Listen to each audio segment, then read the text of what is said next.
Vamos a hablar un poco sobre la hibridización o hibridación in situ.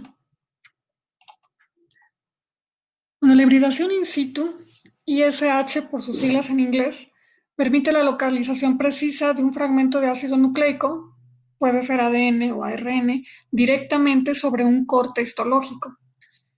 Las principales ventajas de esta técnica es que tiene una gran sensibilidad y permite una localización anatómica precisa del gen o del transcrito que se está analizando. Con esto de localización anatómica nos referimos tanto a en cuáles tejidos se está expresando, pero incluso se puede detectar, por ejemplo, en el caso de los transcritos, en qué sitios de la célula se van a encontrar. Y esta técnica también puede ser cuantificable. Bueno, las ondas que se utilizan, que como ya sabemos son los fragmentos de ácido nucleico que contienen la secuencia complementaria a el gen o el transcrito de interés que estamos buscando, pueden ser tanto de ADN de doble cadena, ADN de cadena sencilla, ARN, los que se conocen como ribosondas o riboprobes, y oligosintéticos.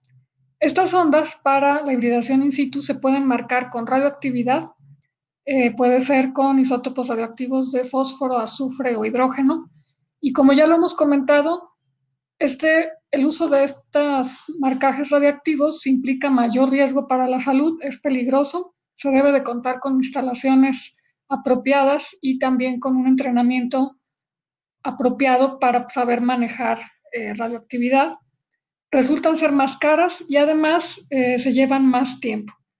Entonces, aunque siguen utilizándose, todo esto de los marcajes radioactivos poco a poco está siendo desplazado por otras técnicas que para empezar son más seguras. Los marcajes no radioactivos incluyen el uso de digoxigenina y biotina, uno o el otro, y lo que se hace es marcar ciertos nucleótidos con uno de estos dos compuestos. En el esquema de la izquierda, lo que podemos ver es cómo se ha marcado con digoxigenina a los uracilos. Está representada con este puntito rojo de por aquí. Entonces, la sonda está marcada pues con digoxigenina y después vamos a ver cómo es el proceso completo, pero finalmente cuando la sonda se aparea con el ácido nucleico blanco que queremos detectar, va a quedar pues esta molécula híbrida de la sonda y la muestra problema marcada con digoxigenina. Después se utilizan anticuerpos antidigoxigenina conjugados con una enzima, se agrega el sustrato apropiado y entonces vemos una reacción colorida. El mismo principio aplica para la biotina. Entonces, primero se hace una hibridación de ácidos nucleicos, ADN con ADN, ADN con ARN, y después se utilizan anticuerpos para poder observar eh, esta hibridización. Y por otro lado, también se pueden utilizar fluoróforos. Cuando se utilizan fluoróforos, la técnica se conoce como FISH, or Fluorescent in situ hybridization. En este caso, hay dos tipos de sondas que se utilizan. Sondas de secuencia única, que estas permiten identificar y localizar el número de copias de un gen o de un transcrito en particular. En otras palabras, permiten, como vemos en la imagen de la izquierda, en este caso, el gen o el transcrito que se pretende identificar en este estudio queda marcado con fluorescencia amarilla, como vemos en varias de las células analizadas. Esta imagen se analiza en un microscopio. Y bueno, también detectando la intensidad de la señal se puede cuantificar cuántas copias del gen, cuántas copias del ARN mensajero se están expresando en esta muestra.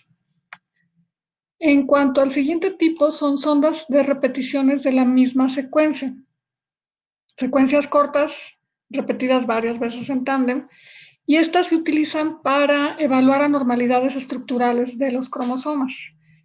Se utilizan mucho en una técnica que se llama pintado de cromosomas, que en algunos casos, dependiendo de la construcción de estas ondas, permite pintar cada par de cromosomas de un color diferente o permite pintar diferentes regiones de un cromosoma de diferente color, como estamos viendo en esta imagen.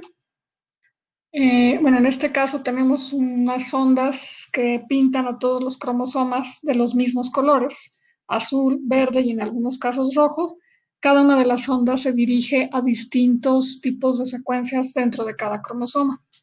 O bien, lo que estamos viendo aquí en esta imagen es un marcaje específico solo para dos cromosomas. El cromosoma 13, el cual la sonda para detectarlo se marcó con un fluoróforo verde, y el cromosoma 21, la sonda fue marcada con un fluoróforo rojo. Entonces podemos ver claramente que hay dos copias del del cromosoma número 13 y tenemos tres copias del cromosoma 21. Entonces, el individuo al que pertenece esta muestra tiene trisomía 21 o síndrome de Down. Estas técnicas pues están enriqueciendo mucho los protocolos más antiguos, como la obtención de cariotipos para detectar algunas anormalidades cromosómicas y establecer o confirmar diagnósticos de algunas enfermedades cuando hablamos de cuestiones de salud que se utilizan mucho para ello. En el caso de identificar genes particulares o transcritos, también tiene aplicaciones médicas importantes, pero desde luego también se puede utilizar en cualquier área de investigación. De manera general, lo que se hace para hacer una hibridación in situ, primero se debe preparar el tejido. Se tiene que muestrear, se tienen que obtener a partir de un órgano o de biopsias de un órgano los cortes histológicos, y se debe hacer un proceso de fijación que tiene como objetivo preservar la morfología del tejido y además también conservar la integridad de los ácidos nucleicos. En este caso en particular, a diferencia de un corte histológico regular que nada más va a ser utilizado para observarse al microscopio, el proceso de fijación tiene que permitir que el tejido sea permeable a la sonda. De lo contrario, pues no nos sirven estas muestras. El segundo paso es elegir y marcar a la sonda. Las sondas deben de ser específicas para el gen que se está buscando en caso de que sea un gen particular. O bien deben ser específicas para el cromosoma que se quiera pintar o el tipo de secuencias que se quieran detectar. También deben ser estables y los híbridos que formen deben ser fácilmente detectables, y esto va a depender de cómo sea marcada la sonda. Aquí entra lo que ya vimos anteriormente, puede ser marcada con radioactividad, con digoxigenina, con biotina o con fluoróforos. En tercer lugar, se tienen que establecer las condiciones de hibridización.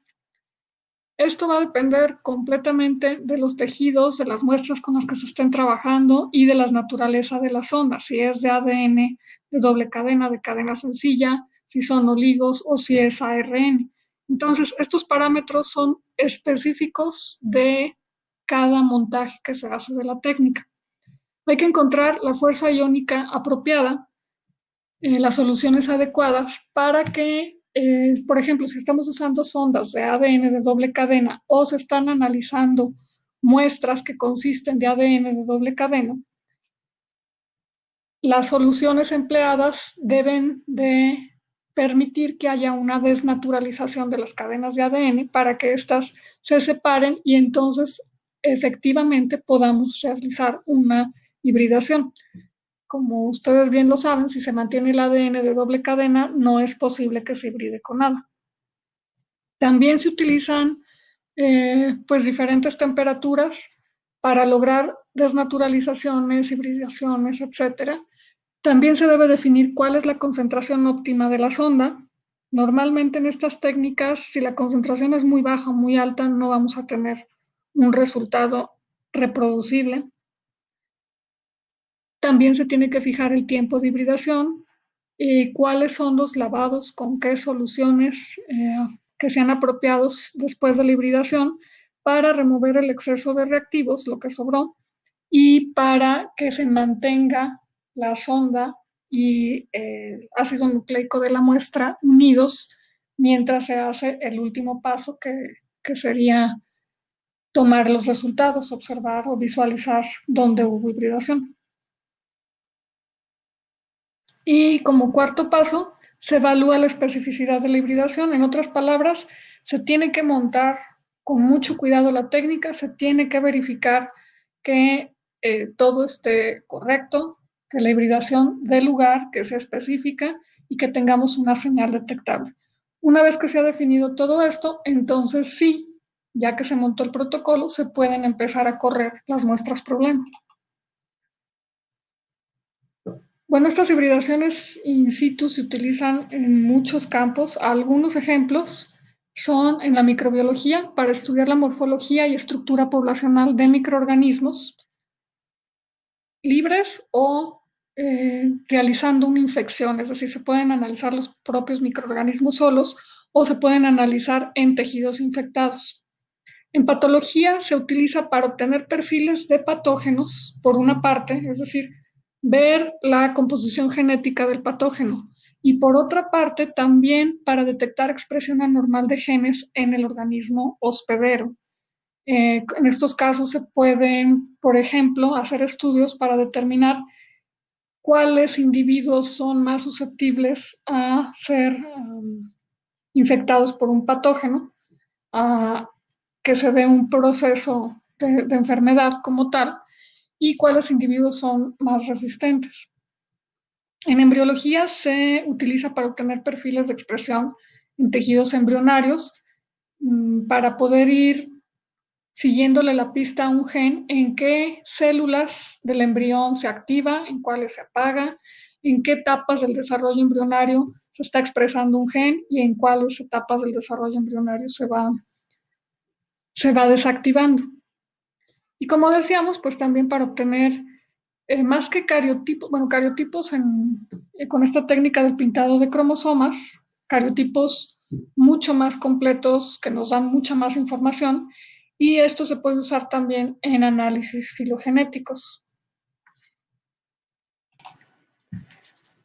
En la mayoría de las ocasiones, lo que se van a encontrar son aplicaciones orientadas a diagnóstico de enfermedades en humanos, estudios de embriología y de morfología también en humanos, pero me parece interesante mostrarles este video porque esas aplicaciones son muy importantes y muy valiosas, pero tenemos que tener en mente que esta misma técnica se puede utilizar con otros propósitos muy distintos.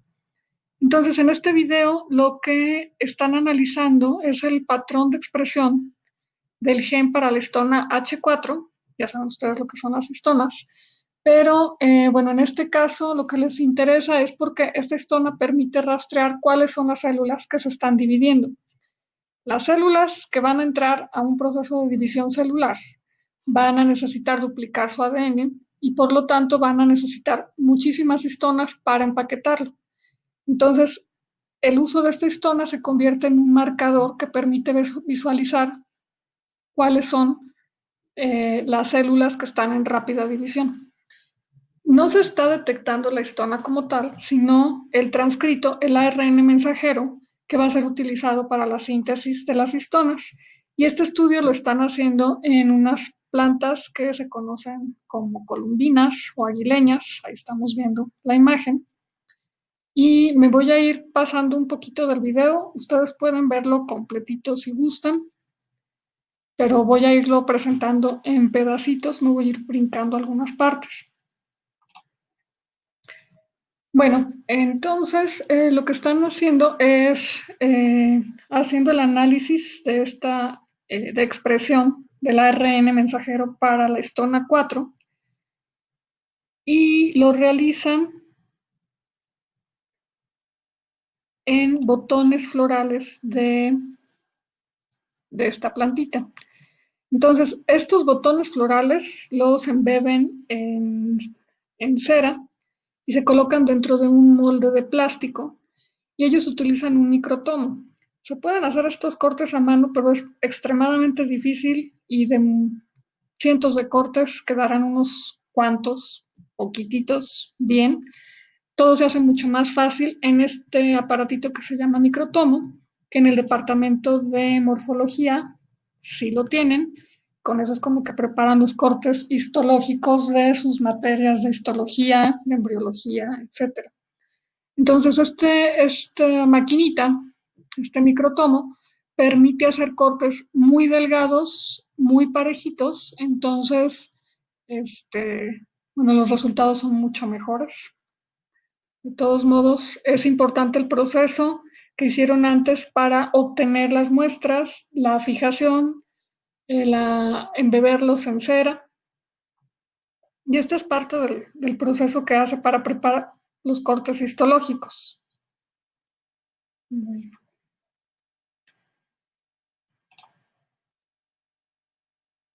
Estos cortes se fijan a los portaobjetos, que están muy felices porque todo salió muy bien. Y lo que comentan es que se utiliza un gran número de soluciones, ni siquiera platican sobre ellas, pero la cuestión es que las soluciones que se utilizan dependen mucho del tejido, entonces no van a ser las mismas si están trabajando con tejidos vegetales, como en este ejemplo, que si están trabajando con tejidos animales. Eso va a variar completamente. Pero finalmente, una vez que tienen eh, sus cortes histológicos de cualquier organismo animal o vegetal ya fijos en un portaobjetos, entonces viene el proceso en sí de la hibridación in situ. Entonces, en estos cortes lo que tenemos son las células completitas del tejido que se está analizando. Y en este caso van a usar una sonda de ARN. Utilizan una solución de hibridación y otras soluciones de lavado, que son las que van a garantizar que el proceso de hibridación tenga lugar. Ahí están colocando la solución de hibridación y la sonda. Como ustedes pueden ver, la están distribuyendo en toda la superficie donde se encuentra el corte histológico y están dando tiempo a que la sonda que está marcada se aparee, se hibride con el ARN mensajero que se encuentra en las células del corte histológico. Después